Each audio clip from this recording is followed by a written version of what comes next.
सोएगा बिहाई सब आजा, और नहीं तो नाथ मारे जय है सब राजा। शो बिलगाओ शो माने भाई कौन धुरु सुनने वाला है, शो बिलगाओ बिलग हो जाए और नहीं तो भाई समाजा। अगर वो अलग नहीं हो रहा तो समाज को चाहिए कि समाज उस अपराधी को छोड़कर अलग हो जाए। अगर ऐसा न किया गया तो देख रखो, नहीं तो लत मारी गई है सब राजा और सब सुनी मुनि बचन लखन मुस्काने, बोले परसु धरे अपमाने।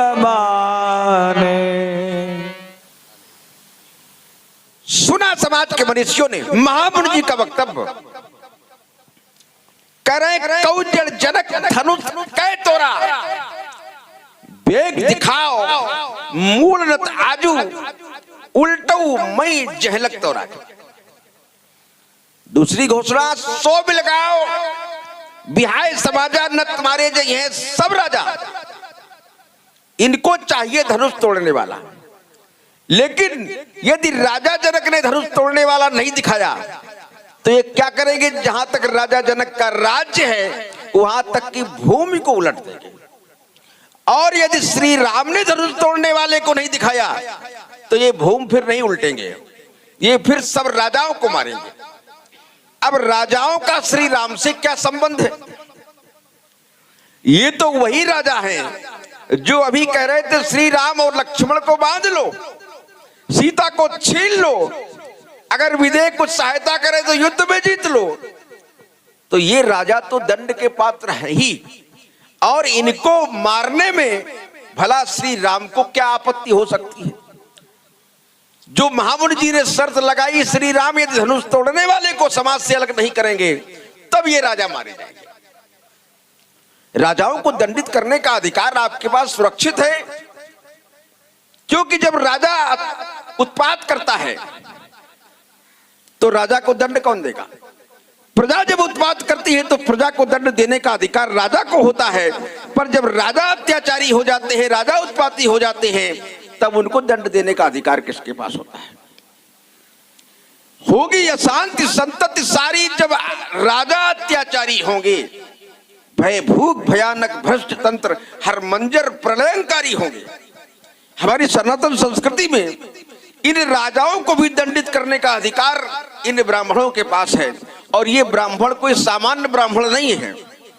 इन्होंने योगस्य चित्तवृत्ति निरोधा से ऊपर उठ करके निरुद्ध वृत्तंतर शिवे चित्त निश्चला या वृत्ति सा समासेन योगा सखल पंचधा मंत्र योगा स्पर्श योगा भाव योग सथोपरा अभाव योग सर्वेभ्यो महायोगा परोमता की भी पराकाष्ठा को प्राप्त कर लिया है, अर्थात ये महायोगी है। तो हमने महायोगी की घोषणाएं तो सुनी, लेकिन अभी महायोगी कार्य रूप में परिणित नहीं कर रहे हैं। पता नहीं किस संकोच में खड़े हुए हैं। हम तो देखना चाहते हैं कि आखिर ये राजाओं को दंडित करेंगे तो कैसे करेंगे, लेकिन इनकी घोषणाओं में अंतर है कि श्री राम नहीं दिखाएंगे तो राजा मारे जाएंगे, और जनक जी नहीं दिखाएंगे तो सारी भूमि को उलट दिया जाएगा। कहिए क्या हालचाल है? क्यों क्रोध कर रहे हो इतना? जिस समय इनका आगमन हुआ तो मैंने देखा कि एक ऋषवेशधारी महाव्यक्तित्व का आगमन हुआ, लेकिन फिर देखा कि एक हाथ में इनके धनुष है, दूसरे में फरसा है, और दो दो तरकस बाणों से भरे हुए। इतना सब लेकर आए कहां? आए जहां सब भूप, जहां सब राजा लोग इकट्ठा थे, जिनमें कुछ विवाद चल रहा था। अब जहां राजा हो, राजाओं में विवाद चल रहा हो, वहां एक ऐसा व्यक्ति बहुत सारे अस्त्र और शस्त्र लेकर पहुंच जाए जो राजा ना हो, तो देखने वाले को संदेह होना स्वाभाविक है। हमको भी संदेह हो गया।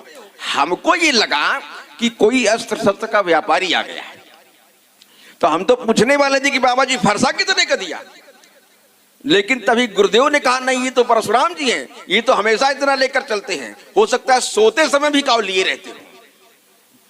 इसके बाद जब मैंने इनका प्रदर्शन देखा तो हमको गणेश जी की याद आ गई। गणेश जी के संदर्भ में कहा गया विघ्न हरण मंगल करण, और ये क्या दिखाई पड़ रहे हैं? ये दिखाई पड़ रहे हैं विघ्न करण मंगल हरण। विघ्न करण मंगल हरण श्री परशुराम महाराज, और बिना बुलाए आ गए गड़बड़ करने का। कहिए क्या हाल चाल है? क्यों क्रोध कर रहे हो इतना? क्यों फूल रहे हाथी जितना? क्या देखा है मुझको तुम भूल गए लगता खुद को। ये चेहरे का रंग उड़ा उड़ा और बदल गई ये सब चाल ढाल है। कहिए कहिए क्या हाल चाल है?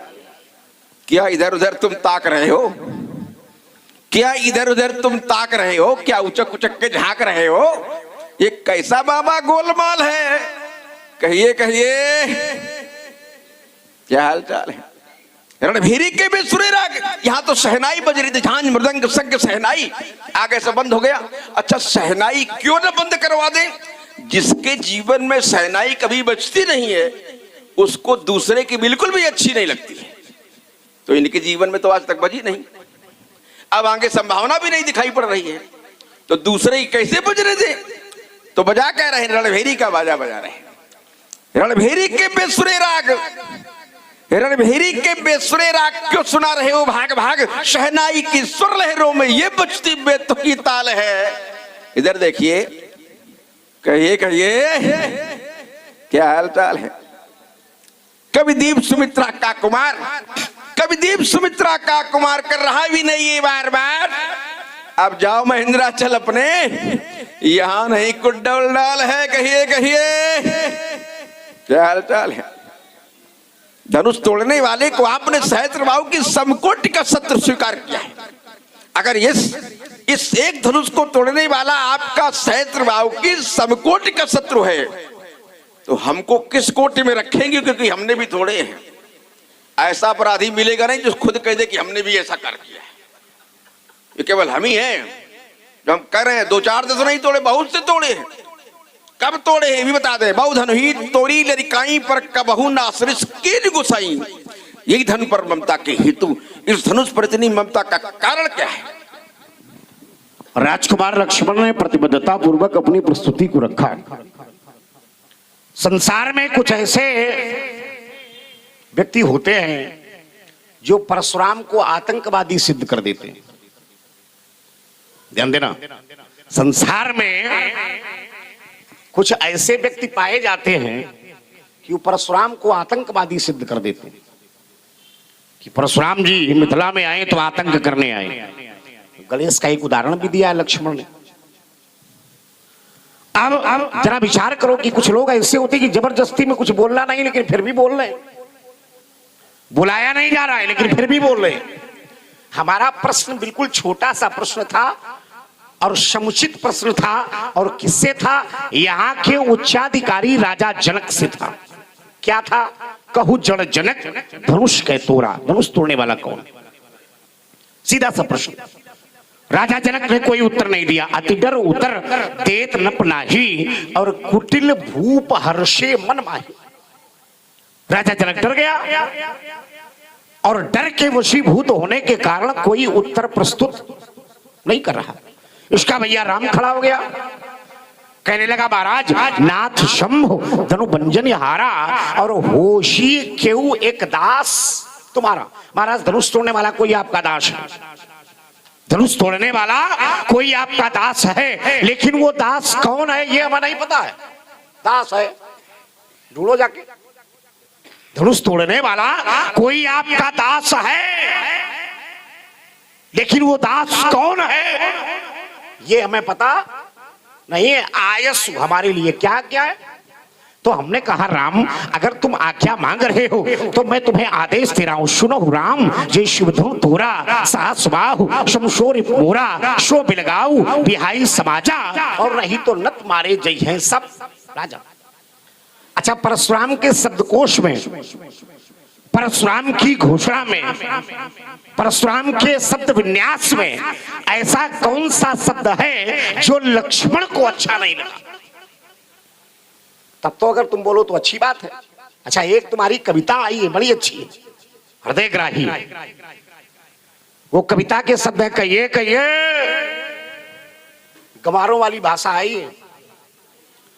अरे अगर किसी से हालचाल पूछ रहे तो ये कहोगे कहिए कहिए महाराज क्या हालचाल है आपके, बढ़िया सुंदर है कि नहीं है, कोई कष्ट तो नहीं है। अच्छा, शब्द जो बोल रहा है वो शब्द कह रहा है कहिए कहिए क्या हालचाल। क्यों भरकुटी इतनी तरी हुई, आंखें मुंह सब लाल लाल, कहिए कहिए। अच्छा हम ये कहें कि मारूंगा फरसा तो रक्त निकलेगा लाल लाल, बोल कहिए कहिए। फिर हम पूछेंगे अब क्या हाल चाल। जरा विचार करो कि शब्द विन्यास पर। अब लक्ष्मण ने कहा कि बहुत ही तोरी लड़काई कबो न आश्रित कीन घुसाई। मैंने बचपन में बहुत से दुनिया तोड़ी, लेकिन लक्ष्मण कह रहा कबहू न असरिश, एक शब्द आया असरिश, असरिश माने ऐसा क्रोध। लक्ष्मण कह रहा है मैंने बचपन में बहुत सी दुनिया तोड़ी, लेकिन आपके द्वारा ऐसा क्रोध नहीं किया गया जैसा आज किया जा रहा। असरिश, ऐसा कभी क्रोध नहीं किया गया। अच्छा ये वही कह सकता है जिसने परशुराम का क्रोध इससे पहले कहीं देखा हो। जैसे हम किसी व्यक्ति से ये कहें जैसे वस्त्र आज आपके द्वारा पहने गए हैं इससे पहले कभी नहीं पहने गए, तो इसका क्या अर्थ है? इसका अर्थ ये है कि हमने इनके वस्त्रों को इससे पहले कहीं देखा है, तभी तो उन वस्त्रों से और इन वस्त्रों की विवेचना कर रहे हैं। ठीक उसी प्रकार से लक्ष्मण कह रहा है कबहू न असरिश कीन घुसाई, कभी महाराज आपने ऐसा क्रोध नहीं किया जैसा आज कर रहे हो। तो क्या इससे पहले लक्ष्मण ने परशुराम का क्रोध देखा है? और अगर देखा है तो यह भी स्पष्ट होता चले कि आखिरकार लक्ष्मण ने इससे पहले परशुराम का क्रोध कहां देखा है। लक्ष्मण ने कहा क्या इस धनुष पर आपको ममता है? कोई ममता नहीं है। ममता के दो प्रकार हैं, एक सांसारिक ममता, एक पारमार्थिक ममता। संसार में प्रयोग होने वाली ममता विकार युक्त है, संसार में प्रयोग होने वाली ममता वासना युक्त है। और वही ममता एक भक्त अपने परमात्मा से करता है तो वासना समाप्त होकर के वह ममता उपासना में परिवर्तित हो जाती है। इसलिए भगवान शंकर का धनुष टूटा है और भगवान शंकर और मैया पार्वती श्रद्धा और विश्वास के रूप है। भवानी शंकरो बंदे श्रद्धा विश्वास रूपड़ो। तो जब भगवान शंकर और मैया पार्वती से परशुराम को श्रद्धा और विश्वास है तो फिर धनुष से ममता नहीं हो सकती है। इसलिए रे न बालक काल वश बोलत तो ही न सभार धन ही सम त्रिपुरार धन विदित। सुनो देव, देव महदेव भूदेव, सुनो देव सब धनुष समाना। धनुष चाहे आपका हो, धनुष चाहे हमारा हो, धनुष चाहे भगवान शंकर का हो, धनुष चाहे किसी का भी हो, खिलाते पिलाते रहिए, काम काफी ले रहा है इनसे। संसार में जितने भी धनुष हैं हर धनुष से बाण ही तो चलाए जाते हैं कि दूसरा कोई काम लिया जाता है। हो सकता है पंडित जी कोई दूसरा भी काम ले लेते हो। और जब सब धनुषों से बाण ही चलाए जाते हैं तो ये एक धनुष का टूटना अनुचित है तो हर धनुष का टूटना अनुचित होना चाहिए। महात्मा जी ने सबसे पहले प्रारंभ किया कि आजकल लोग जो है परशुराम को आतंकवादी सिद्ध करने का प्रयास कर रहे हैं। कौन से लोग इनको मिल गए जो कह रहे हैं आतंकवादी हुआ? आतंकवाद क्या है? दो वाद हैं, एक शांतिवाद, एक आतंकवाद। अर्थात कुछ लोग शांति से हाथ जोड़कर काम चलाना जानते हैं और कुछ लोग आतंक के माध्यम से डरा धमकाकर काम चलाना जानते हैं। लेकिन अति दोनों की वर्जित है। आतंक भी अति कर लेता है तब वो कैसा हो जाता है, उस शोषण प्रारंभ कर देता है। और शांति में भी जाती हो जाती है तो फिर वहां भी काम बिगड़ जाता है। इसलिए मार्ग दोनों का अपनाना चाहिए। जैसे जिस पृष्ठभूमि पर हम खड़े हैं, त्रेता की पृष्ठभूमि पर दो व्यक्तित्व, एक व्यक्तित्व परशुराम के रूप में और एक व्यक्तित्व विश्वामित्र के रूप में। विश्वामित्र जी ने जीवन में यह आभास किया कि अस्त्र शस्त्र का बल कुछ भी नहीं है, ब्राह्मण बल सब कुछ है, तो उन्होंने अस्त्र शस्त्रों का परित्याग कर दिया सदा सदा के लिए। अस्त्र शस्त्रों का परित्याग कर दिया, लेकिन परिस्थिति बनी कि उन्हें अस्त्र शस्त्रों वाले की आवश्यकता पड़ी। महामुनि जी ने सोचा कि संसार की प्रत्येक समस्या का समाधान परशु से ही निकल सकता है। तो इन्होंने परस से हर समस्या का समाधान निकालने का प्रयास किया, तो नाम ही परशुराम पड़ गया। पर तीसरा व्यक्तित्व जो उभर कर आ रहा है, उस व्यक्तित्व का सिद्धांत है और मेरा विश्वास कहता है कि भविष्य में वो व्यक्तित्व इन दोनों से ऊपर चला जाएगा। वो व्यक्तित्व श्री राम का है। श्री राम का सिद्धांत क्या कहता है कि देश काल अवसर अनुसारी, अर्थात देश काल और परिस्थिति के अनुसार, समय के अनुसार व्यक्ति को अपने काम को, अपने लक्ष्य को प्राप्त करने के लिए जो करना चाहिए वो करना चाहिए। अगर आवश्यकता पड़े तो हाथ भी जोड़ लेना चाहिए, आवश्यकता पड़े तो चरण भी छू लेने चाहिए, और आवश्यकता पड़े तो फिर धनुष उठाने में भी संकोच नहीं करना चाहिए। अब मामूली जी ने फरसा उठा लिया है, तो हर समस्या का समाधान ये फरसे में ढूंढ रहे हैं। तो जब आपने फरसा उठा लिया है, हर समस्या का समाधान आप फरसे से करना चाहते हैं, तो ये आप हो क्या गए? वाद कौन सा है आपका? आपका वाद फिर शांतिवाद कहाँ रहा? आपका वाद तो आतंकवाद हो गया। आपने राजा जनक को आदेश दिया कि यदि हमें धनुष तोड़ने वाला ना दिखाया गया तो हम क्या करेंगे? मिथिला की भूमि को उलट देंगे। ये शांतिवाद है क्या? ये कौन सा वाद है? आतंकवाद है कि नहीं? आतंक के द्वारा, आतंकवाद पवित्र शब्द है, कोई अनुचित शब्द नहीं है। श्री राम से आपने कहा कि धनुष तोड़ने वाले को यदि पृथक न किया गया तो हम सब राजाओं को मारेंगे। ये कौन सा वाद है? ये भी शांतवाद है क्या? अब बताओ, इससे बड़ा आतंकवाद क्या हो सकता है? अगर आतंकवादी सिद्ध करने का प्रयास कर रहे हो, व्यक्ति को कोई सिद्ध थोड़ा करता है, व्यक्ति के क्रियाकलाप ही उसके व्यक्तित्व को सिद्ध कर देते हैं कि वो किस धारा का व्यक्ति है। व्यक्ति के आचरण से ही तो व्यक्ति की पहचान होती है।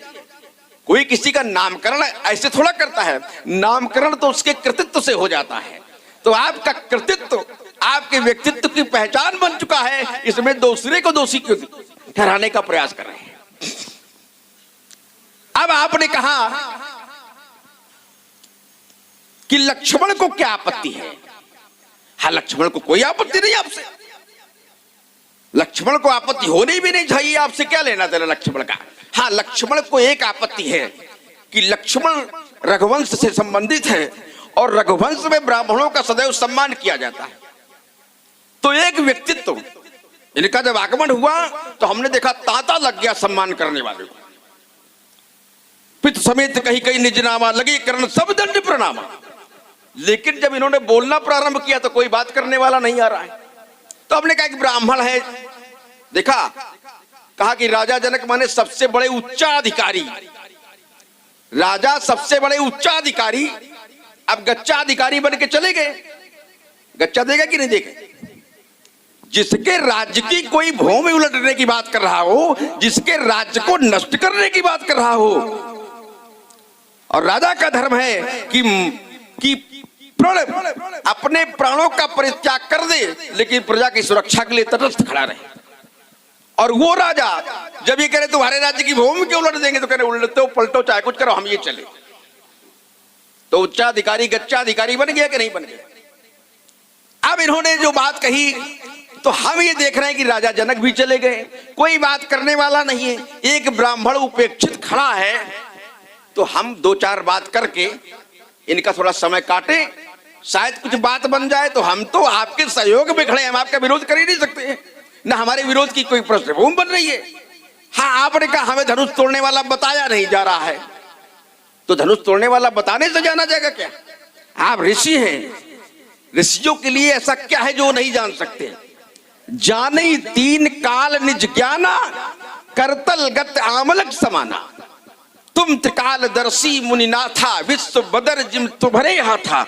जैसे सामान्य व्यक्ति हथेली पर रखे हुए बेर को, हथेली पर रखे हुए आंवले को देख लेता है, ऐसे ये ऋषि मुनि संसार की समस्त बातों को जान लेते हैं।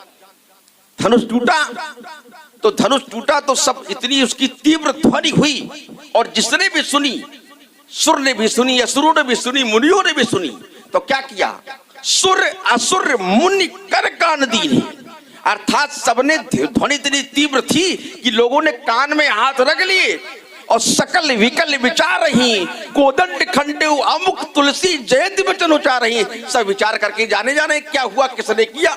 लेकिन महामुनि इतना तो जान गए कि क्या हुआ और कहां हुआ, किसने किया, इसमें भटक गए। अब भटक गए तो अटक गए। दोष किसका है इसमें? इसमें दोषी कौन है? राजा जनक से एक मुझे याद आ रहा है, जैसे मौखिक परीक्षा के परीक्षार्थियों से परीक्षक ने प्रश्न किया और परीक्षार्थियों के द्वारा उत्तर समुचित दिया गया, लेकिन परीक्षक संतुष्ट नहीं हुआ। कारण क्या है? कारण बहुत बड़ा नहीं है। कारण यह है कि परीक्षक को खुद ही सही उत्तर का ज्ञान नहीं था, और जब परीक्षक को खुद ही सही उत्तर का ज्ञान नहीं है तो परीक्षार्थी कितना भी सही उत्तर बता दे, परीक्षक संतुष्ट ही नहीं होगा। इनका प्रश्न राजा जनक से था, कौ जड़ जनक धनुष के तोरा बेग दिखाओ। इन्होंने क्या कहा? दिखाओ। सारी समाज साक्षी है कि जब इन्होंने कहा दिखाओ, उसके बाद धनुष तोड़ने वाला सामने पहुंचा कि नहीं पहुंचा? पहुंचा कि नहीं पहुंचा? अब ये जानते ही नहीं कि धनुष किसने तोड़ा है, तो खूब पहुंचा दीजिए तो कैसे पहचान पाएंगे? अब हम पहचान बता रहे हैं और दावा कि फिर भी नहीं जान सकते। एक सबसे बड़ी पहचान धनुष तोड़ने वाली की है कि उसके गले में वरमाला पड़ी है। जान ले, लेकिन नहीं जान सकते, क्योंकि आज तक इनके वरमाला तो पड़ी नहीं कभी। अगर वरमाला पड़ी होती तो वरमाला की पहचान होती, और ये तो पता चली गया कि जिसने धनुष तोड़ा उसके गले में वरमाला डाली गई है, तो वरमाला की पहचान होती, तुरंत जान लेते, किसी की सहायता की आवश्यकता ही न पड़ती। तो इसलिए महात्मा जी ना तो हम आपका विरोध कर रहे हैं। हाँ, आपने कहा कबहु ना श्रीश कीन गोसाई, बात को समझ नहीं पाए आप। लंबी वार्ता हो रही है, बहुत संक्षेप में जा रहे हैं। बहुत लंबी हो गई। आपने कहा गोसाई, गोसाई माने परशुराम जी नहीं, हमने कहा गोसाई अर्थात गो माने पृथ्वी, साई नाम रक्षक। तो हम जब अपने यहाँ धनुष तोड़ रहे थे तो हमारे पिता, गोसाई माने पृथ्वी के रक्षक राजा, तो हमारे पिता ने कभी ऐसा क्रोध नहीं किया। गो माने गाय, साई माने पालने वाले अर्थात ब्राह्मण, अर्थात हमारे गुरुजन। तो जब हमने बहुत से धनुष तोड़े, न तो गुरुजनों ने, न पुरजनों ने, न परिजनों ने, किसी ने भी इतना क्रोध नहीं किया। ऐसा कोई क्रोध नहीं किया, ऐसा क्रोध नहीं किया, क्रोध ही नहीं किया। तो फिर आज इस एक धनुष पर आपकी ममता के हो, ये बताने का प्रयास करें, लेकिन आप बात समझ नहीं पाए। आप बार बार भटक जाते हो। बाबा थोड़ा भटक गए हो, आसमान से गिर करके तुम खजूर से लटक गए हो। ये नई बनाई है क्या? बाबा थोड़ा भटक गए हो। कभी दीप कह रहा बात सही, कभी दीप, हाँ कभी दीप कह रहा बात सही, कभी दीप कह रहा बात सही, बीच धार में अटक गए हो। शाबाश बाबा थोड़ा भटक गए हो। गिर महेंद्र से अचल नहीं तुम, गिर महेंद्र से अचल नहीं तुम, थोड़ा थोड़ा मटक गए हो। वाह बाबा थोड़ा भटक गए हो। बढ़िया मिलाया है। तुम्हारी बुद्धि खराब हो गई, अब हम समझ गए। अच्छा, हाँ, बुद्धि में दोष है, क्योंकि बड़े हल्के स्तर की बात है तुम्हारी। लक्ष्मण ने कहा कि दो वाद है, एक है शांतिवाद और एक है आतंकवाद। तो कहा परशुराम जी आतंकवाद से काम बनाना चाहते ना? तुमने सुना नहीं है हमारी घोषणा को? हमने दोनों वादों का प्रयोग किया है अपनी भाषा में, अपनी घोषणा में दोनों वादों का प्रयोग किया है। थोड़ी सी बुद्धि लगाओ, जरा प्रखर बनाओ उसको। हमने कहा, हमने तुम्हारे भैया से कहा, सुनो राम जय माने जिसने, सुनो राम जय शिवधनु तोरा, साहस बाहु शमशोर मोरा। इसके बाद है सो पिलगाओ। सो माने वह, ये जो सो शब्द है ये व्याकरण का है, एक वचन करता है। सो माने वह कौन? धनुष तोड़ने वाला है। सो एक व्यक्ति बिलगाओ, बिलग हो जाए, ये शांतिवाद। हमने बचाओ पक्ष दिया है, ये शांतिवाद। सो बिलगाओ नहीं तो बिहाई समाजा। अगर वो समाज से अलग नहीं हो रहा तो समाज को चाहिए कि समाज उस अपराधी को अपने से अलग कर दे। और अगर अभी तक तो था शांतिवाद, और अगर ऐसा न किया गया तो फिर हम आतंकवाद का प्रयोग करेंगे। नहीं तो नत मारे जय है सब।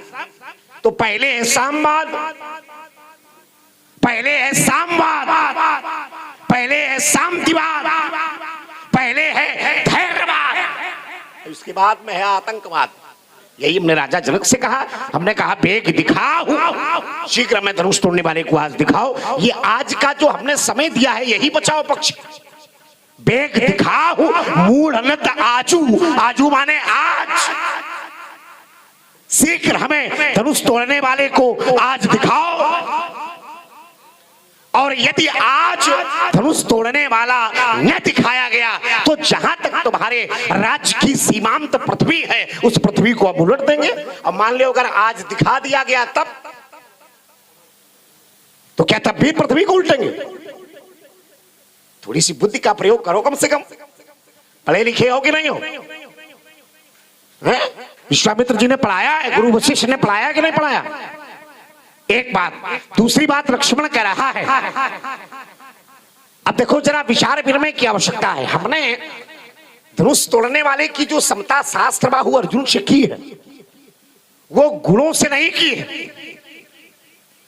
सहस्त्रबाहु अर्जुन के द्वारा हमारे पिता के आश्रम से कामधेनु नामक गाय का हरण किया गया था, ध्यान देना।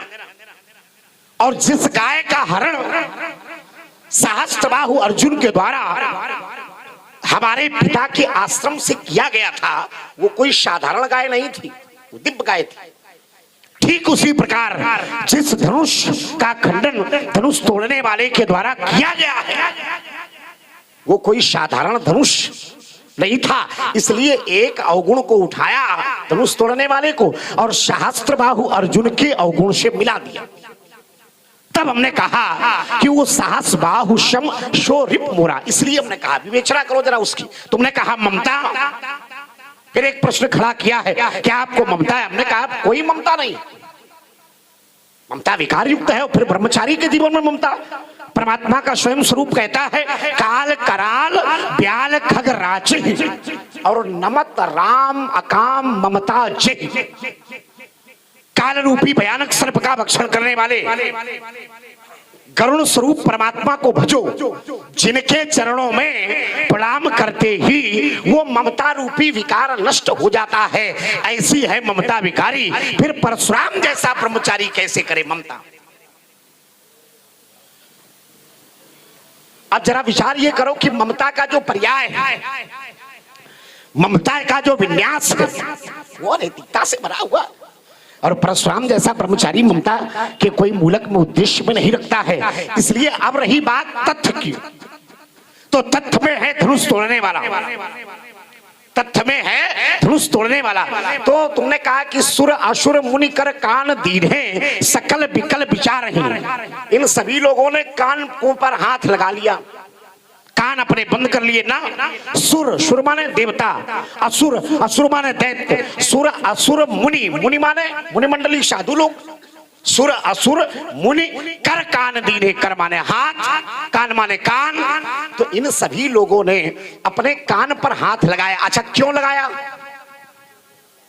इस पर विचार करो कि आखिरकार इन सभी लोगों ने अपने कान पर हाथ क्यों लगाया? इसलिए लगाया जो धनुष टूटने की ध्वनि थी, आवाज वो बड़ी तीव्र थी, बड़ी तेजी से आवाज आई। और जब दूर से कोई आवाज आती है तो ज्यादातर लोग ऐसा करते हैं जब उनको सुनाई नहीं पड़ता है तो वो अपने कान पर हाथ लगाने पर सुनने का प्रयास करते हैं कि आखिरकार ये जो ध्वनि आ रही है ये ध्वनि है किसकी? ठीक इसी प्रकार से इन सभी लोगों ने अपने कान पर हाथ लगाया और सुनने का प्रयास किया, ये जो ध्वनि आई है ये ध्वनि है किसकी? वहां पर दो बातें, इन सभी लोगों को हाथ लगाकर ध्वनि सुनने की आवश्यकता पड़ गई, लेकिन परशुराम को आवश्यकता नहीं पड़ी, क्योंकि परशुराम ने जैसे ही सुना ते ही अवसर सुनी। क्या सुना? शिवधनुभंगा। जैसे ही हमने सुना है कि ध्वनि किसकी है तो उत्तर आ गया है शिवधनुभंगा। ये ध्वनि और किसी की नहीं हो सकती है, ये भगवान शंकर के धनुष के टूटने की ध्वनि ही हो सकती है। तो जैसे ही सुना है वैसे ही मिथिला में आ गए हैं। अब जरा विचार करो, मिथिला में आते आते हमने तहलका नहीं मचाया है। यहां भी जो नीति का प्रयोग किया है वो समदर्शी नीति, अगर हमने आते आते तांडव मचाया होता, आते आते हमें तो आते आते ये पांडाल फाड़ देना चाहिए, सब लोगों को मार देना चाहिए। क्या ऐसा हमने किया है? जरा विचार करो, वहां भी नीति का प्रयोग है। हम अगर ऐसा करते तो जरा विचार करो, क्या हम सीता को आशीर्वाद देते? हमने सीता को आशीर्वाद दिया है समुचित भाव से। अगर हमने ऐसा किया होता तो क्या हम राम लक्ष्मण को आशीर्वाद देते? नहीं देते। इसका मतलब है कि जो नीति का प्रयोग करना चाहिए वो क्या है? हाँ, आतंकवाद नीति का हमने प्रयोग कब किया है? जब हमने राजा जनक से पूछा कि भीड़ का कारण क्या है, तो राजा जनक ने कहा समाचार कहीं जनक सुनाए और यही कारण महीप सब आए, तो सुनत बचन फिर अनत निहारे और देखे चाप खंड मही। जब हमने धनुष को टूटा हुआ, दो खंडों में विभाजित इस पृथ्वी पर पड़ा हुआ उसकी दुर्दशा देखी है, तब जो परशुराम के मूल में क्रोध था, परशुराम के वराई अंतराल में जो क्रोध था वो सारे शरीर में व्याप्त हो गया। तब हमने राजा जनक से कहा, कहू जड़ जनक धनुष कै तोरा, अतरिश बोले वचन कठोरा। तब जो शरीर में क्रोध था पूरे शरीर में व्याप्त हो गया। तुमने कहा कि फरसे का आपने प्रयोग किया, फरसे का आप हर जगह प्रयोग करते? हाँ करते हैं। अच्छा, ये फरसे ने बहुत अच्छे काम किए, कुछ काम गलत नहीं किया, बहुत अच्छे काम किए। अगर ये परशु ना होता तो जरा विचार करो, अगर ये परशु परशुराम के पास बना होता तो एक बार हमारा और हमारे गुरु भगवान शंकर का युद्ध हुआ। एक बार भगवान शंकर से हमारा युद्ध हुआ, शिष्य और गुरु का युद्ध हुआ। तो इस फरसे का प्रहार हमने भगवान शंकर के मस्तक पर किया। तो जब फरसे का प्रहार हमने भगवान शंकर के मस्तक पर नहीं किया था, उससे पहले भगवान शंकर के 1007 नाम, ध्यान देना। और जब हमने इस फरसे का प्रहार गुरु भगवान शंकर के मस्तक पर किया तो भगवान शंकर का वो 7 नाम में एक और नाम जुड़ गया और हो गए 1008 और नाम पड़ गया खंड परशु। ये जो खंड परशु नाम है ये फरसे के कौतूहल से एक बात। दूसरी बात, इस फरसे ने बहुत कुछ किया है। अगर इस फरसे की बात करो तो हमने भगवान शंकर के लड़का गणेश का दांत तोड़ा इसी फरसे, ध्यान देना। और यदि हमने इस फरसे से भगवान शंकर के लड़का गणेश का दांत न तोड़ा होता तो गणेश का भी एक नाम पड़ गया था, एक दंत। पढ़ा था कि नहीं?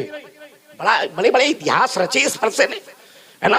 और उसी टूटे हुए दांत से, दांत ने भी बहुत अदृश्य काम किए, टूटे हुए दांत से आने वाले दूसरे कालखंड में एक महापुरुष के द्वारा महाभारत की रचना की जाएगी। तो परशुराम ने फरसे का प्रहार किया, वहां पर सृष्टि में विलय हुआ, वहां पर सृष्टि का साक्षात्कार हुआ, वहां पर सृष्टि में सृजन हुआ, वहां पर विश्व का कल्याण हुआ इस फरसे से। हमने रघुवंशियों को नहीं मारा है, हमने है कुलवंशियों को मारा है। और अगर हमने रघुवंशियों को मारा होता तो तुम्हारा बाबा नहीं होता, जब तुम्हारा बाबा नहीं होता तो तुम्हारा बाप नहीं होता, और जब तुम्हारा बाप नहीं होता तो तुम नहीं होते। तो हमने रघुवंशियों को नहीं मारा है, हमने है कुलवंशी क्षत्रियों को, दुष्ट क्षत्रियों का विनाश किया है इस फरसे से। तो तुम्हें तो इसकी पूजा करनी चाहिए, तुम्हें इसकी पूजा करनी चाहिए, हमारी करनी चाहिए। तब तुम बता रहे हो कि महाराज फरसा लेकर के आ गए। और इस फरसे का डर भी बहुत है। हमें एक घटना याद आ गई, जब हमारा क्षत्रिय विध्वंसक अभियान चल रहा था, जब हम है कुलवंशी क्षत्रियों को मार रहे थे तो हम अयोध्या से होकर के जा रहे थे, हमारा अभियान चल रहा था मारने का। अयोध्या से होकर के हम निकल रहे थे तो इनके राज्य के राजा एक थे मूलक, तुम्हारे राज्य के एक राजा थे उस समय मूलक। तो मूलक ने पूछा मंत्रियों से, बोले महाराज ये वायु वेग से कौन आ रहा है, बड़ा भीषण चाल है। कहा ये तो परशुराम जी आ रहे हैं, इनका क्षत्रिय विध्वंसक अभियान चल रहा है। तो मूलक ने कहा कि इसका मतलब हमारे ऊपर खतरा है। इसका मतलब है कि हमारे ऊपर आघात होने वाला है। उसने पूरी बात जानने के पहले उसने कहा हम करें क्या, कोई स्थान नहीं मिला तो स्त्रियों के वस्त्रों में छिप गया। इन्हीं के वंश के राजा, समझो इतने प्रतापी राजा के वंश का राजकुमार लक्ष्मण है। तो स्त्रियों के वस्त्रों में छिप गया। हमने कहा ये तो बड़ा मक्कार राजा है, इसका नाम रख दिया स्त्री कवच। तो ये फरसे का डर भी बहुत है। और उसी मूलक वंश के राजा के वंश का राजकुमार लक्ष्मण आज हमारे नेत्रों के समक्ष मिथिला में खड़ा है। या तो पहले इसका डर समझ लो, अब इसका डर ना समझ पाओ तो फिर हमारा समझ लो, है ना। इसलिए विचार करो शब्दों पर, है ना। बोलना है।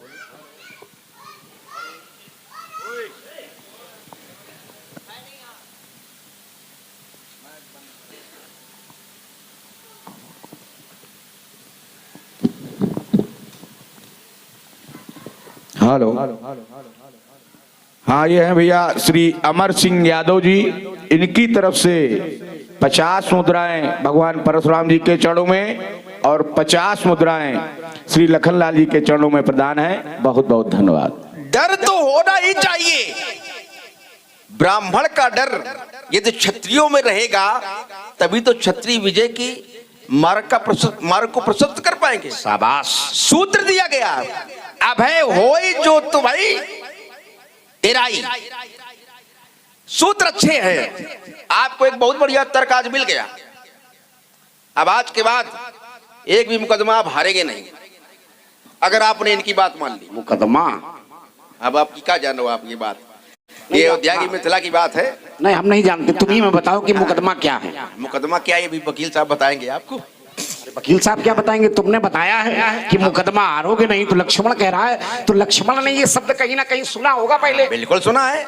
और अगर लक्ष्मण ने सुना है तो हमारा प्रश्न लक्ष्मण से ही है। अच्छा, कि ये मुकदमा क्या तो हमने तुमको तो बताया नहीं। अरे तुमने ये कहा है कि वकील साहब किससे कहा? मुकदमा आप हारोगे नहीं। किससे कहा हमने? ये मिथिला में एक नागरिक बैठे हैं, इन्हीं से तुमने कहा है। तो दो और मिथिला में जितने भी नागरिक हैं ये सब संत हैं। ये सब संत हैं। दो लोगों की बात सुनना अच्छी बात नहीं होती। क्यों?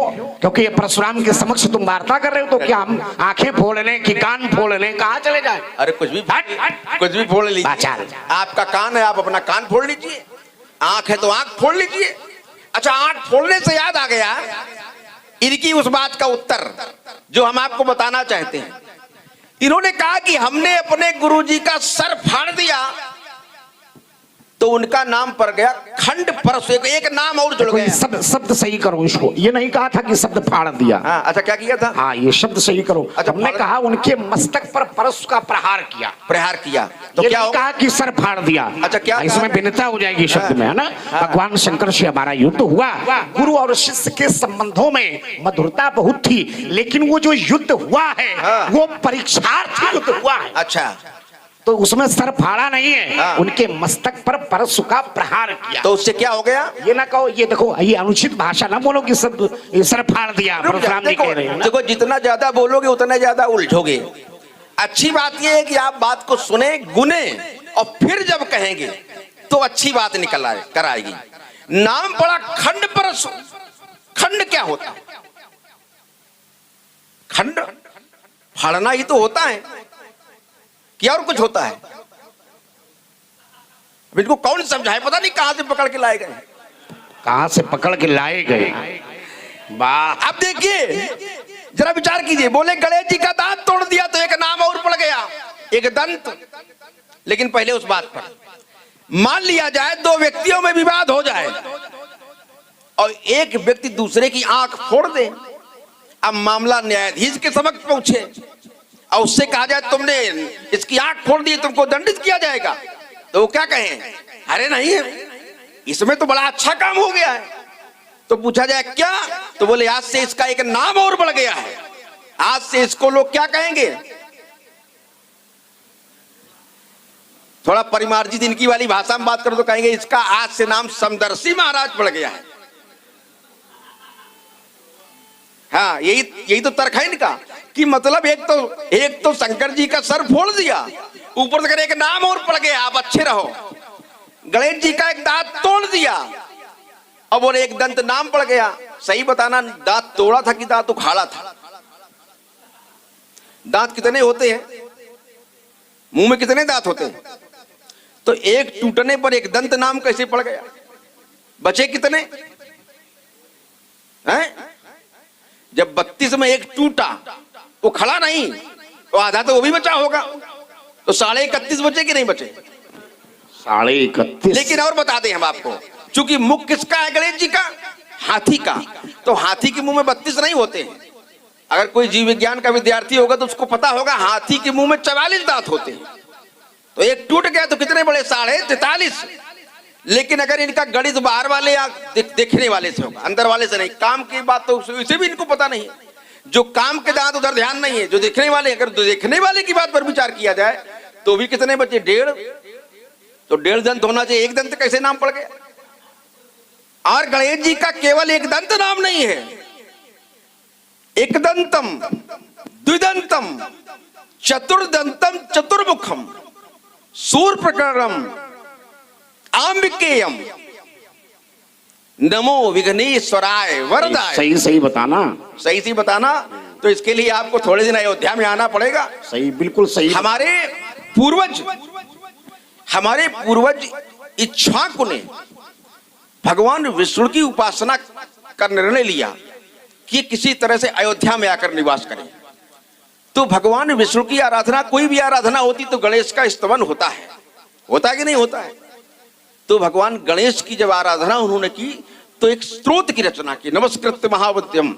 ये इस स्तोत्र का अंश है। तो उस स्तोत्र में उन्होंने एकदंतम, द्विदंतम, चतुर्दंतम, चतुर्भुजम, सूर्पकर्णम, आम्बिकेयम ये नाम दिए हैं। तो ये केवल एक दंत नहीं है, उनका नाम द्विदंत भी है, चतुर्दंत भी है। सीखा करो थोड़ा थोड़ा, हमारे जैसे राजकुमारों के साथ रहोगे तो कुछ सीख जाओगे। सही है। हाँ, बहुत सही है।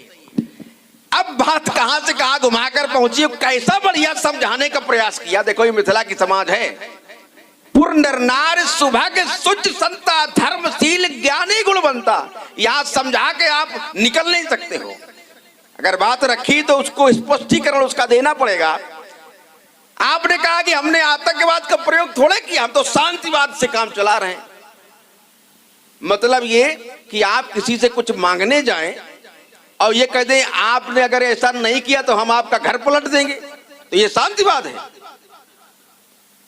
और उसके पहले आप मांगने जाए तो शांतिवाद के बाद अगर क्रांतिवाद, आप आतंकवाद लाना चाहते हैं तो कम से कम मांगने के पहले आपका मस्तिष्क कैसा होना चाहिए? स्थिर होना चाहिए, क्रोध से रहित होना चाहिए।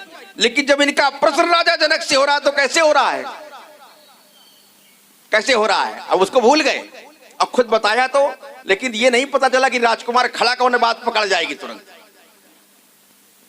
अतिरिस बोले सुनत बचन फिर अनत निहारे, देखे चाप खंड मई डारे। और इसके बाद बोलने के पहले क्या प्राप्त हो गया? अति ऋषि बोले, ऋषि माने क्रोध में, अति थोड़ा बहुत क्रोध नहीं है, कोप, क्रोध, ऋषि, और उसमें भी लगा अति ऋषि। जबकि अत्र सर्वत्र वर्जित, अति सर्वत्र वर्जित है तो अति भी लगा दी। तो जब आपको पूछने के पहले क्रोध आप में व्याप्त हो गया, अति ऋषि बोले, और कैसे वचन? कठोर। शांतिवाद में क्या कठोर वचन बोले जाते हैं? शांतिवाद में तो नम्र वचन बोले जाते हैं, मृदुवाणी का प्रयोग किया जाता है। और कह रहे हम तो शांतिवाद का, बड़ा बढ़िया तुम्हारा शांतिवाद है, तुम्हारी तो परिक्रमा करने आरती उतारते और तुमको यही स्थापित करते तो लोग पूजा करें रोज तुम्हारी। अतिरिक्त बोले वचन कठोरा। अब आया प्रश्न, कौ जड़ जनक धनुष का तोरा, बेग दिखाओ मूल रत आज उल्टो में जहलत तो राजू। आतंक ही आतंक तो भरा है, और क्या है? तभी तो राजा जनक की स्थिति क्या है? अति डरे उतर देत न पनाही, तो कुटिल भूप हर से मन माही। कुटिलों का एक स्वभाव होता है कि जब दूसरे का बिगड़ने लगता है तो उनको बड़ा आनंद आता है। तो राजा जो कुटिल थे वो कैसे हो गए? हर्षित हो गए।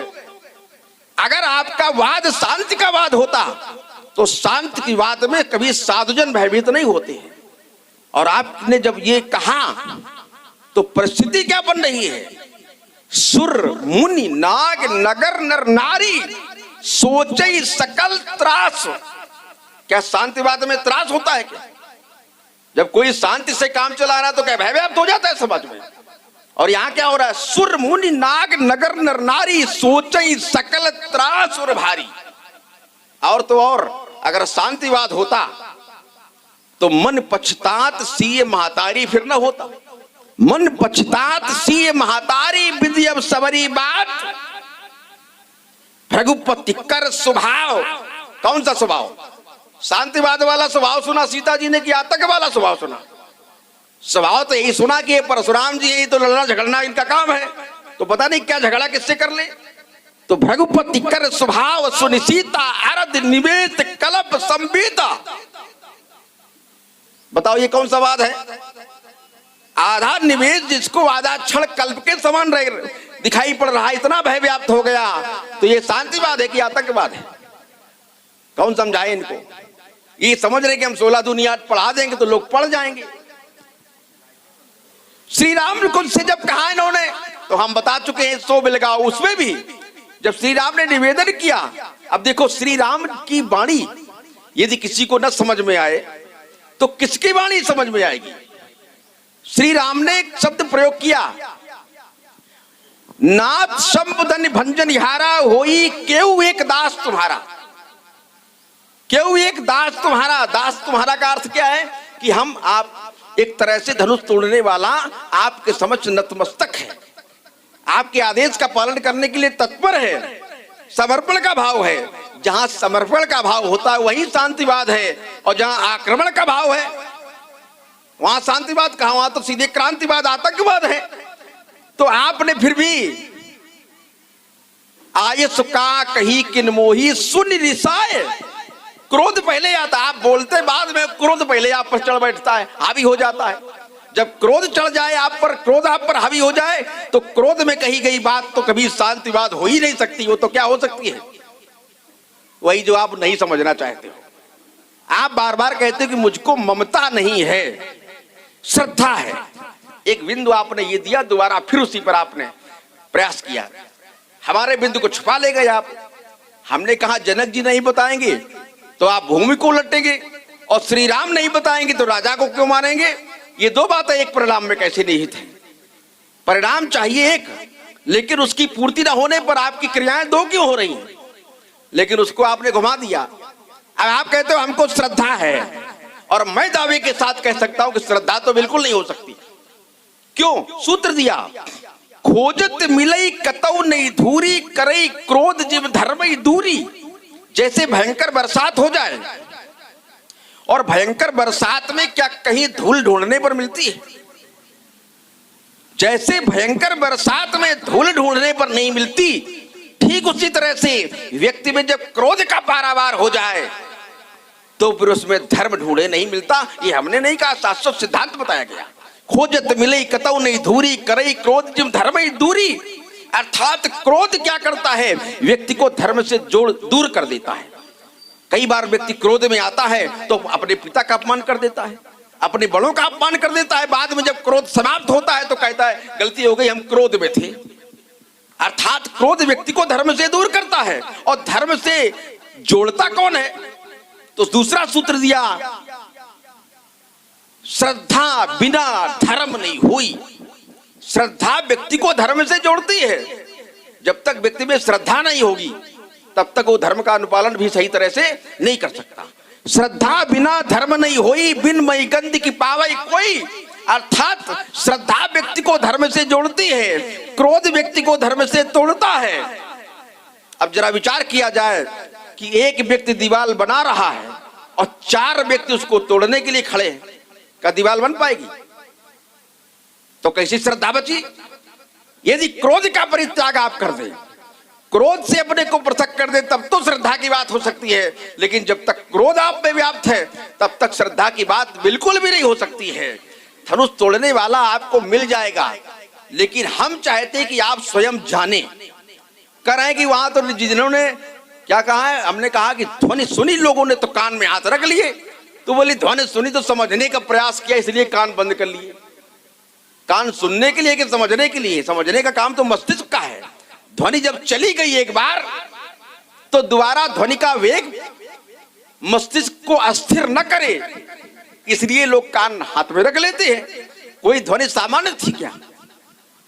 सुन घोर कठोर भरी भुवन घोर कठोर रवि, कठोर माने भयंकर, कठोर रवि रवि बाज तज मार्ग चले चिक्करई दिग्गज डोल में यही कोर कूलम कलबले सूर्य सुर मुनि कर कान दीने सकल विकल विचार रही कोदंड खंडु अमुक तुलसी जयति वचन उचार।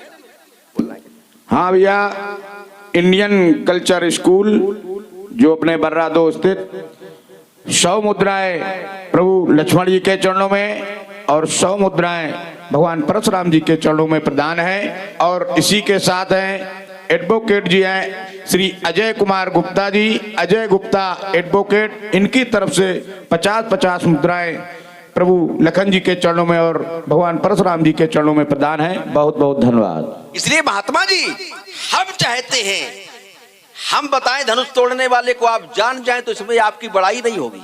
आप ब्राह्मण हैं और हमारा धर्म कहता है कि ब्राह्मण हैं आप तो आप अपने प्रभाव से जान जाएं तो हमें अच्छा लगेगा कि लोग कहे परशुराम जी ने अपने आप जान लिया। और अगर हमने बताया तो लोग लक्ष्मण ने बताता तो क्या परशुराम जान पाते क्या? बिल्कुल भी ना जान पाते। तो ये अच्छा हमको नहीं लगेगा। हम बता दे फिर आपको मैं संकेत कर रहा हूं, तुम जहां हो वो वही है, तुम जहां हो वो वही है, तुम समझते क्यों नहीं? दिल टटोलो वो वही है, तुम समझते क्यों नहीं? उसके बिना मैं कुछ नहीं हूं, उसके बिना मैं कुछ नहीं हूं, तुम समझते क्यों नहीं? तुम धरा हो वो गगन है, उसके बिना तुम कुछ नहीं, हम कुछ नहीं है। उसके बिना। हाँ, तुम धरा हो वो गगन है, तुम समझते क्यों नहीं? वाह, उसके बिना हम कुछ नहीं। लक्ष्मण कह रहा है स्वयं अपने लिए कि उसके बिना मैं कुछ नहीं। तो हमने कहा उसके बिना 3-4 बार हमने कहा वही शब्द। हाँ बोले उसके बिना मैं कुछ नहीं।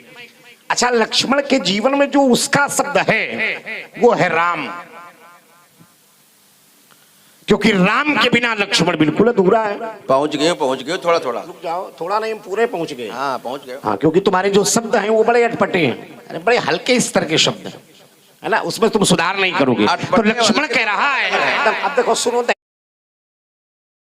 तुम्हारे मत में हम बोले नहीं, ये आपने तुम्हारे मत में फिर वही बात है, तुम्हारे मत में तो बोले नहीं, खिसियाओ नहीं, हम खिसिया रहे हैं, खिसियाओ नहीं। बड़े ये तो आपको आपका व्यवहार वापस ऐसा है, बड़े अच्छे ढंग से उसको ले हो। हाँ, ले रहे हैं बिल्कुल। कई शब्द तुमने प्रयोग किए, कहाँ से पकड़ लाए हो? एक शब्द, हाँ बहुत अच्छा शब्द है ये। हाँ, और किसके सामने खड़े हो? हाँ, ये भी बहुत अच्छा शब्द, ये भी शब्द। अच्छा, ये शब्द नहीं है, ये संपुट है, संपुट है ये तुम्हारे नहीं है, सबका है। अच्छा, सबका है, किसका है? ये बहुत लोग, तमाम लक्ष्मण ये कहा करते हैं। तमाम लक्ष्मण?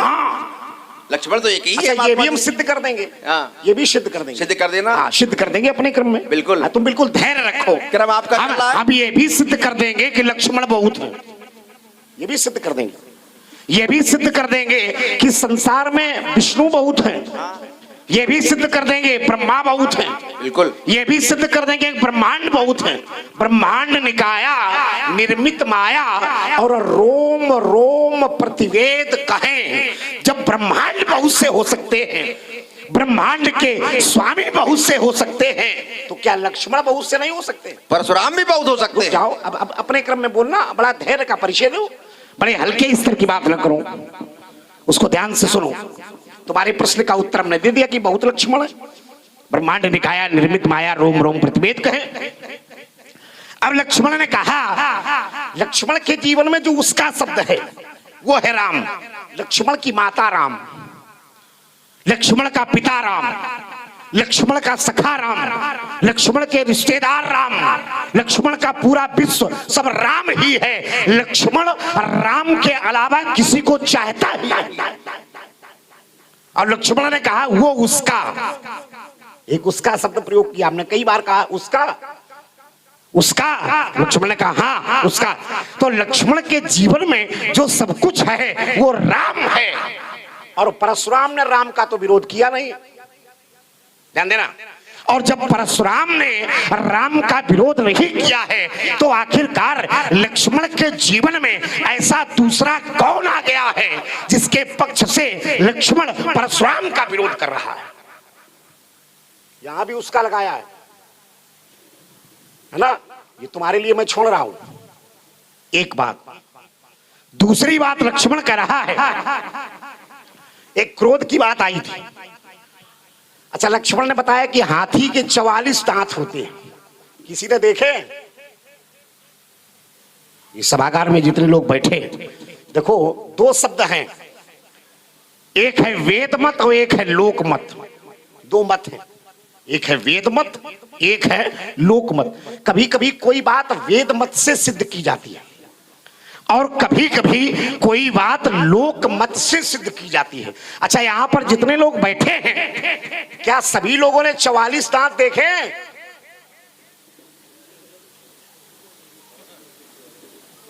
हाँ, मुंह के अंदर होते, लेकिन क्या देखे? हाथी सबने देखा है। मुंह खुलता हुआ भी सभी ने देखा होगा। कभी कभी मुंह खोला होगा हाथी ने तो सभी ने देखे होंगे, लेकिन क्या दांत देखे कि 44 होते हैं? लेकिन लक्ष्मण को मालूम है, इसके लिए तो मैं साधुवाद। अब लक्ष्मण ने कहा कि 2 दांत जो आगे हैं, अच्छा उन्हीं पर पूरी लड़ाई है। तो कहा परशुराम जी ने एक दांत उखाड़ दिया, तोड़ दिया। तो कहा अगर तोड़ा है तो आधा उसमें बचा, एक पहले वाला, तो यानी कि 1.5 हो गए। लक्ष्मण की एक बात आई, 1.5 हो गए। तो कहा फिर 1.5 हो गए तो फिर एक दंत कैसे है? अच्छा, तुमने बुद्धि का प्रयोग तो बहुत किया लेकिन लगा नहीं पाए। वो जो आधा दांत है, जो परशुराम ने आधा तोड़ा है और आधा जो बचा है, जो आधा बचा है वो निस्तेज है, उसमें तेज नहीं है। क्योंकि जो ये परशु है ये कोई साधारण नहीं है। अच्छा, ये बताओ कि गणेश ने दांत तुड़वाया क्यों? भाई गणेश ने क्यों दांत तुड़वाया? जरा विचार, पहले जब शून्य से चलोगे, आखिरकार जरा विचार ये करो कि भगवान शंकर का दिया या ये दिव्यास्त्र परशु है। भगवान शंकर का दिया हुआ ये दिव्यास्त्र परशु है। तो गणेश जी ने कहा कि परशुराम ने हमारे मस्तक पर परशु का प्रहार किया और ये जो दिव्यास्त्र है कहीं ऐसा ना हो, क्योंकि हमारे भगवान शंकर का दिया हुआ दिव्यास्त्र है और वो हमारे भी स्वामी है, हमारे पिता है, हमारे स्वामी है। तो स्वामी का दिया हुआ दिव्यास्त्र कहीं खाली न जाए, इसलिए हमारा मस्तक न कट जाए। तो गणेश ने दांत आगे कर दिया। दांत नहीं तोड़ा था, दांत उन्होंने स्वयं तुड़वाया है, दांत तोड़ा नहीं है। मारना चाहते थे मस्तक पर, लेकिन ये है दिव्यास्त्र, मस्तक फिर कट जाता। एक बार कटा ही चुका था, भगवान शंकर ने काटा था तो दोबारा फिर कट जाता। अगर दोबारा कट जाता तो हो सकता था कि प्रलय आ जाती। तो इसलिए गणेश ने अपना दांत आगे कर दिया। तो ये परशु का प्रहार दांत में सह गया और जब सह गया तो आधा दांत टूट गया, जो आधा बचा है वो निस्तेज हो गया।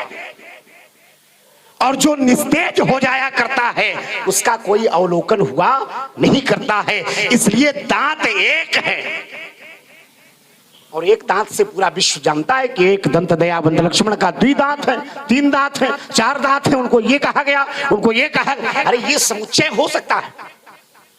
हमने तो केवल परशु की उपलब्धियां तुम्हें बताई थी, एक बात। दूसरी बात लक्ष्मण कह रहा है क्रोध। अच्छा, जब हम मिथिला में आए हैं, जरा विचार करो तो हमारे संदर्भ में कहा गया है प्रकुटी कुटिल नयन ऋष राते। राते माने सने हुए। ये जो परशुराम के नेत्र हैं ये क्रोध से सने हुए, ध्यान देना। प्रकुटी कुटिल नयन ऋष राते, परशुराम के जो नेत्र हैं वो क्रोध से सने हुए जरूर हैं, लेकिन सहजों चितवत मन ऋषाते। परशुराम के नेत्र क्रोध से सने हुए जरूर हैं, लेकिन परशुराम जब समाज में राजाओं की ओर देख रहे हैं तो ऐसा लग रहा है कि जैसे बहुत सरलता से देख रहे हैं। तो परशुराम तो बड़े सहज स्वभाव में देख रहे। अच्छा, हमने बड़े सहज स्वभाव में देखा है, लेकिन जो सामने वाला हमें देख रहा है, ध्यान देना, हमने जो सामने वाले को देखा तो बड़ी सरलता से देखा, लेकिन जब सामने वाले ने परशुराम को देखा तो सहजों चितवत मनो, मानो ऐसा लग रहा है कि परशुराम जी हमें खा जाएंगे। तो ये देखने वाले का दोष है कि परशुराम का दोष?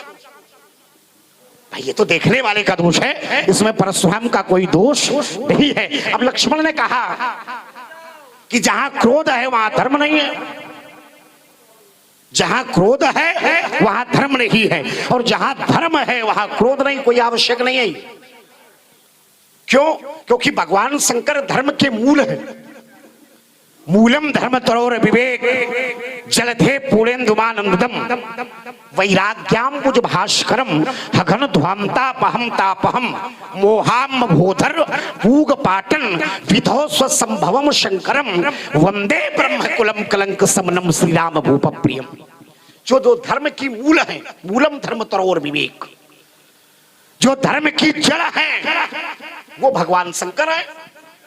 और जब धर्म की जड़ यानी कि भगवान शंकर इतना क्रोध करते हैं तो धर्म की जो शाखा है वो परशुराम क्रोध क्यों नहीं कर सकता है? तो वहां धर्म भी सुरक्षित है और क्रोध भी सुरक्षित है।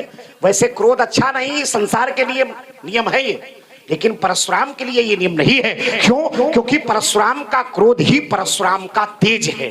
इसलिए परशुराम के सिद्धांत पर क्रोध का जो तुम्हारा समुच्चय है वो बिल्कुल नहीं लग रहा है। इस पर फिर एक बार विचार करो। अच्छा, परशुराम पर कोई समुच्चय नहीं लग रहा है। परशुराम समाज से बाहर है, असामाजिक तत्व है, इसलिए समाज की कोई बात इन पर लागू नहीं होती। यही तो कहने का प्रयास कर रहे हैं। हाथी के दांत बोले किसने देखे हैं? जिसने आवश्यकता समझी उसने देखा होगा, और देखा नहीं गया तो बताया कैसे गया? हमने साथ में एक शब्द जोड़ दिया था कि जो जीव विज्ञान का विद्यार्थी होगा उसको पता होगा। तो कह रहे लोक मत और वेद मत, जो चीज सत्य है उसमें लोक मत कहां से आ गया? अगर 10 लोग ये कह दें कि सूर नहीं है तो परशुराम जी कहे लोक मत कह रहा सूर नहीं, तो फिर सूर नहीं है।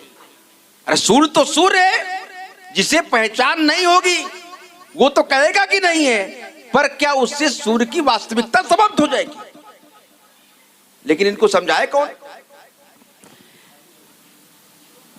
कह रहे हैं कि एक दांत तोड़ा गया तो आधा जो बचा वो निस्तेज हो गया।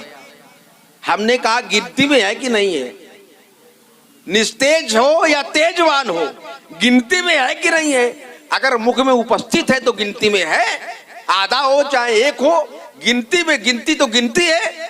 तो जब आपने गिनती ही तो बताई कि एक दंत नाम पड़ा, एक दंत क्या है? गिनती ही तो है। द्विदंत क्या है? गिनती ही तो है। तो गिनती में क्या बचा? हम ये समझाने का प्रयास कर रहे थे, लेकिन आप क्या करते हो? पहुंचते तो लेकिन पहुंच नहीं पाते हो असली जगह पर। सही है। हाँ सही तो भाई, बिल्कुल एकदम सही बात है। ये कह रहे हैं कि हम अपने क्रोध की बात बता रहे हैं और उदाहरण दिया सहजों चितवत मनौ रिसाते। तो बोले इसमें लोगों का दोष है, हमारा दोष थोड़ो है, क्योंकि हम तो देख रहे हैं सहज भाव से और लोग हमको देख रहे हैं इस भाव से। बोले इसमें देखने वाले का दोष है। अब देखो चितवत माने क्या होता है? देखना कि दिखना? चितवत माने देखना, और परशुराम जी ने कहा देखने वाला का दोष है। तो चितवत कौन है? देख कौन रहा है? लोग इनको देख रहे हैं कि ये लोगों को देख रहे हैं? स्पष्ट है सहजौ चितवत, अर्थात सहज भाव से ही भी लोगों को देखते हैं तो लोगों को लगता है परशुराम जी क्रोध में है। और क्रोध में है चूंकि इनका व्यक्ति क्या करता है? व्यक्ति जब कोई सामने आता है तो सामने वाले को उसका इतिहास जब पता होता है तो वो उसके इतिहास के अनुसार उसके व्यक्तित्व का आकलन प्रारंभ कर देता है। इनका इतिहास क्या रहा है? इतिहास रहा राजा मिले तुरंत मारकाट शुरू। तो यहाँ के राजाओं ने समझा कि आए और क्रोध में भी है तो ऐसा न करें, मारकाट कहीं प्रारंभ कर दें। अच्छा ब्राह्मण है तो क्षत्रियों का धर्म है कि ब्राह्मण मारे तो मार खा ले, पलट के उत्तर न करे। तो समझ रहे लोग तो मृत्यु आ ही गई, अब तो मरना ही मरना है, क्योंकि मारना इनको है नहीं, ये तो मारने वाला काम करें, क्रोध में उल्टा है। तो ये भाव वहां पर निकल के बोले इसमें लोगों का दोष है। दोष तो आपका है कि आप यहां प्रकट क्यों हुए? आप ना आते। कैसा अर्थ करते हो इसका? अर्थ करते हैं। फिर से पढ़ो इसको, फिर से बीच पढ़ो। में बोल रहे हो तो फिर से पढ़ो। अब बीच में कौन बोल रहा है? इसको फिर से पढ़ो। अबे बीच में कौन बोल रहा है? देखो अर्थ सही करो। अर्थ अपने क्रम में सही कर देना। बिल्कुल कौन सा- सही अर्थ कौन सा अर्थ सही नहीं है? मनो माने मानो मानो मानो ऐसा लग रहा है। मानो ऐसा लग रहा है। कौन तो सा- चलो जानो मनो मानो उत्प्रेक्षा अलंकार। हाँ, बिल्कुल। तो मानो ऐसा लग रहा है यानी कि सही नहीं है। मानो ऐसा लग रहा है। मानो ऐसा लग रहा है। रुक जाओ, बीच में देखो। अभी अभी आपने सूत्र बताया। अभी इसका अपने अर्थ तो क्रम सही में- करो। कुछ अपने कम क्रम से कम हाँ, थोड़ी बुद्धि लगाओ। अपने क्रम में इसमें बोलो। क्या समुच्चय है? अपने क्रम में बोलना। ये तो हमें मालूम कि जो कुछ अर्थ आप अर्थ कर रहे हो सब गलत अर्थ कर रहे हैं। हाँ सही है। और हम सही करने का प्रयास करें तो हम ये तो अच्छी बात है कि जब खुद ना आए तो सामने वाले कहते तुम गलत बोल रहे हैं। बाचाल। अब करें बाचाल। हमने ये बताया चितवत कौन है? देख तो आप रहे हो ना। मनो माने क्या है? चितवत कौन? देख मनो माने क्या है? चितवत माने चितवत माने देखना। कौन देख- मनो माने कौन देख रहा? परशुराम। परशुराम देख रहा है ना, तो हम वही करें। अरे उसका उत्तर लोगों को क्या है? आप लोगों को देख रहे हैं तो लोगों को ऐसा लग रहा है। ऐसा लग रहा है माने यही हमने कहा है। हाँ, तो वही हम कि कह रहे हैं। लोगों को ऐसा लग रहा है लोगों को जैसे ऐसा लग- परशुराम क्यों? जी क्रोध में है। लोगों को ऐसा लग रहा है कि परशुराम क्रोध में नहीं है। मानो मानो क्या है? मानो माने चलो जानो मनो मानो। मानो मानो मानो क्रोध कर रहे हैं। मानो क्रोध में मनो रिसाते मानो नहीं, क्रोध रुक कर जाओ रहे हैं। रुक जाओ इनकी भी सुनो। हाँ। ऐसा ऐसा लगता है तो वही तो लेकिन हम कह ऐसा रहे हैं। है नहीं। अच्छा ऐसा है नहीं, ऐसा मानो- नहीं है। रुक जाइए। मानो तो सब व्यक्ति बहुत जगह आया। अगर ऐसा नहीं है तो व्यक्ति भयभीत क्यों है? व्यक्ति भय से युक्त क्यों है? यही हमने कहा। हाँ, वही हम कह रहे हैं। वही हम कह रहे हैं। क्रोध में आप है नहीं। क्रोध में तो आप है ही, क्योंकि जिस समय आपका आगमन हुआ तो परिस्थिति क्या थी? शीश जटा शशि बदन सुहावा और ऋषि बस। ऋषि बस माने क्रोध के बसीभूत। कछुक ऋषि बस कछुक अरुण हुई आवा। अरुण माने लाल। अरुण माने क्रोध से चेहरा लाल कब होता? लाल है। कब लाल होता? किया नहीं है किसी बीच में बोलो, बीच में ना बोलो। हमने किसी पर क्रोध किया नहीं। बीच में अरुण बोलिए। माने लालिमा। बीच में ना बोलो। चेहरे पर लालिमा है। आपके यहाँ आगमन से पहले आप गुस्से में ही आए हैं। क्रोध किया नहीं है। क्रोध किया नहीं, क्रोध में तो आए ही हैं आप। अच्छा, हम और क्या- क्रोध को आप रुक जाइए थोड़ा। कुछ सही सही हम बोल रहे नहीं, हम बीच में नहीं बोलेंगे। बोलो सही सही। हम अगर बीच में क्योंकि तुम्हारी बोलेंगे, चोरी हम पकड़ रहे हैं। हम बीच में नहीं। हेलो। तुम्हारी चोरी हम सब पकड़ रहे हैं इसलिए सही से बोलो। खिसिया क्यों रहे हो? नहीं सही से खिसियाओ हाँ, नहीं ध्यान है। देखो दें। अच्छे महात्मा हो, खिसिया क्यों रहे हो? ध्यान दें। हाँ हैं? हाँ हमारे समिति के अध्यक्ष महोदय जगन्नाथ भैया, जगन्नाथ गुप्ता जी आयोजक भी हैं। इनकी तरफ से 51 मुद्राएं प्रभु परशुराम जी के चरणों में और प्रभु लखन जी के चरणों में प्रदान है। धन्यवाद। जब हम आपकी कहते हैं ना मर्म पर जब चोट कर दो तो व्यक्ति चिल्ला पड़ता है, तो हम जब सही बात कहते हैं तो हमारे चिल्ला मर्म। पड़ते हैं। देखो है फिर जगह बीच में बोले तो बीच वाले से बड़े अच्छे नहीं लगते बीच में बोलने वाले। हमने सीधी सीधी बात कही है कि क्रोध आप में है नहीं। क्रोध तो आप लेकर साथ में आए हैं, और क्रोध साथ में लेकर आए हैं और लोगों को देख रहे हैं तो लोग समझ रहे हैं मानो क्रोध हमारे ऊपर ऋषि कर रहे हैं, मानो हमारे ऊपर क्रोध कर रहे हैं। अर्थात हमें क्रोध का भय क्यों है? क्योंकि व्यक्ति भयभीत तब होता है जब उसके स्वभाव का व्यक्ति को ज्ञान होता है। स्वभाव आपका क्या रहा कि आपने क्षत्रियों का वध किया, तो लोगों को लगता है क्योंकि राजा यहाँ अनुचित कर रहे थे, अनुचित करने वाला वैसे भी भयभीत होता है जब कुछ किसी ऐसे व्यक्ति को देख लेता है। तो हमने तो प्रारंभ में भी वही कहा था कि इन राजाओं ने अनुचित किया है तो इनको आप दंडित करेंगे तो ये तो अच्छा काम होगा, लेकिन आप दंडित नहीं कर रहे हैं, केवल देखकर डराने वाला ही काम कर रहे हैं। यहाँ के लोग आपको देखकर डर रहे हैं, तो केवल राजा नहीं डर रहे हैं, समाज भी तो डर रही है। इस पर भी तो हमने प्रकाश डाला था कि समाज भी डर रही है। और समाज कब डर रही है? जब आप घोषणाएं कर रहे हैं सुर मुनिनाग नगर नर नारी सोचई सकल त्रासुर भारी। और आपका स्वभाव सीता ने सुना तो क्या हुआ? भृगुपति कर स्वभाव। कौन सा स्वभाव सुना? क्या स्वभाव है आपका? स्वभाव तो यही कि आप भिड़ जाते हो, तुरंत युद्ध प्रारंभ कर देते हो, ये स्वभाव है आपका। भृगुपति कर स्वभाव सुनिश्चिता आरद निवेश कलप संपीता। इस बात को ध्यान नहीं देने का प्रयास कर रहे हो आप। पूरी बात जब समझोगे तो बात का प्रत्युत्तर सही निकल करके आएगा। हम ये कहना चाहते हैं, अब इन्होंने कहा कि ये बातें जो कही गई हैं वो श्री राम के लिए कही गई क्योंकि राम ही लक्ष्मण का सब कुछ है, तो ये तो संसार जानता है। मोरे सबई एक तुम स्वामी दीन बंधु अंतर्यामी। तो आपकी बात पर हम आपकी बात का विरोध नहीं कर रहे, हम फिर आपको कह रहे हैं। आप कह रहे हो कि ऐसी लक्ष्मण ने कौन सी बात सुनी कि विरोध हो गया। हम आपकी बात का विरोध नहीं कर रहे हैं, हम आपको बताने का प्रयास कर रहे हैं। हम श्री राम को जानते हैं, आपने कहा हमारा श्री राम से विरोध नहीं है। अब देखिए इस समाज में श्री राम को लोगों ने देखा, श्री राम का जब आगमन हुआ तो लोगों ने देखा, किस रूप में देखा?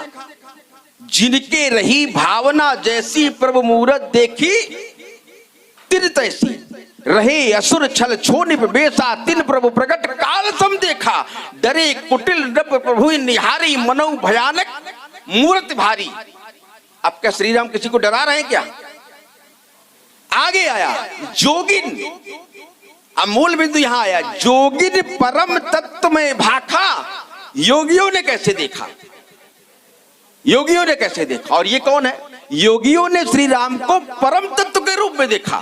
और आप भी योगी हैं और आपने भी श्री राम को देखा और सामान्य दृष्टि से नहीं देखा। कैसे देखा? टकटकी बांध कर देखा। रामई चितय रहे थकिलोचन, तो कौन से भाव से देखा? योगियों का भाव तो परम तत्व का है, और परम तत्व का ज्ञान अगर योगी नहीं कर पाया तो इसका मतलब उसके योगी होने में संदेह हो गया। और आपने जब परम तत्व के रूप में देखा तो जो परम तत्व है उसकी बात से आपको क्रोध क्यों आ गया?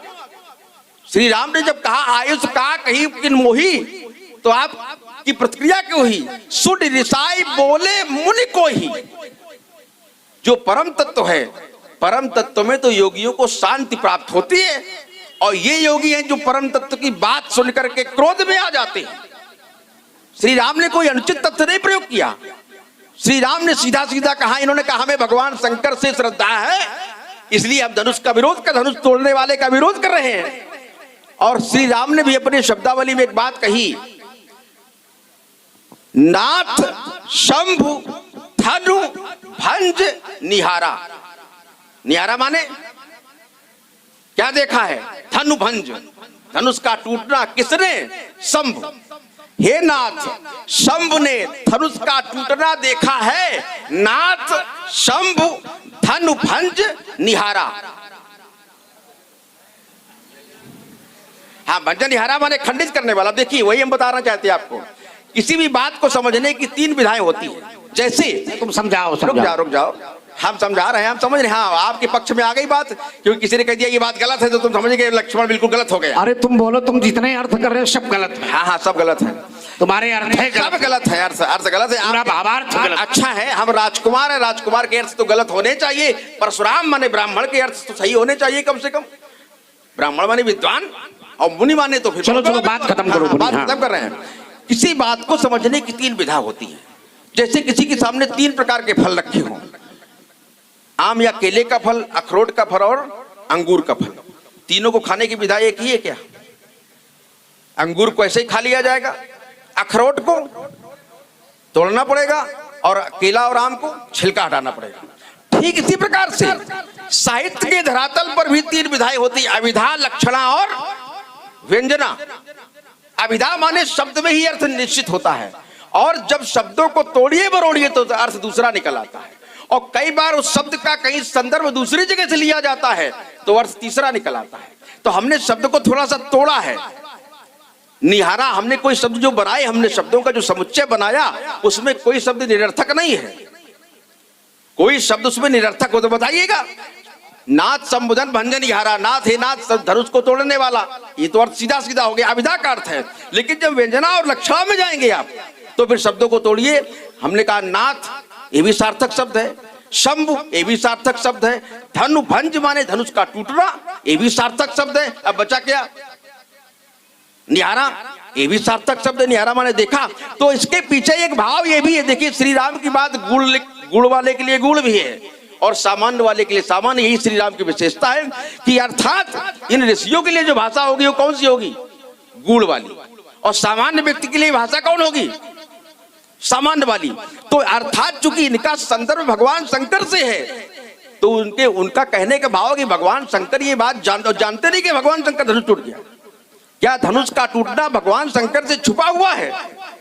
तो जब भगवान शंकर से छुपा नहीं है तो संकेत में इनको इस बात का आभास भी करा दिया, नाथ संबधन भंजन हारा।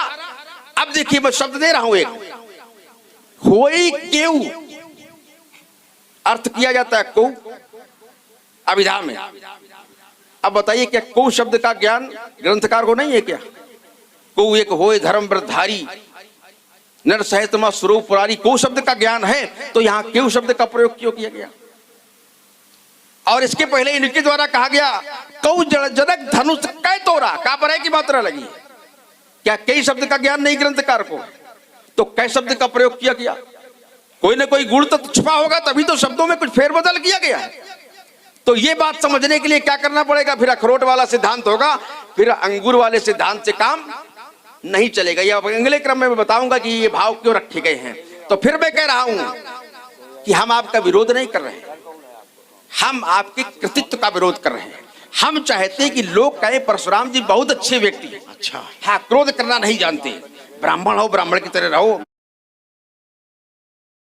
ब्राह्मण को शांति प्रिय होनी तुमने चाहिए। बताया है मैं। हाँ, तो इसको जरा सीखो हमसे थोड़ा सा, सीखेंगे। तो आप शांति से रहो। और फिर मैं कह रहा हूं सुनो देव सब धनुष समान। हमारा बाबा दिखा दिखा के मर गया।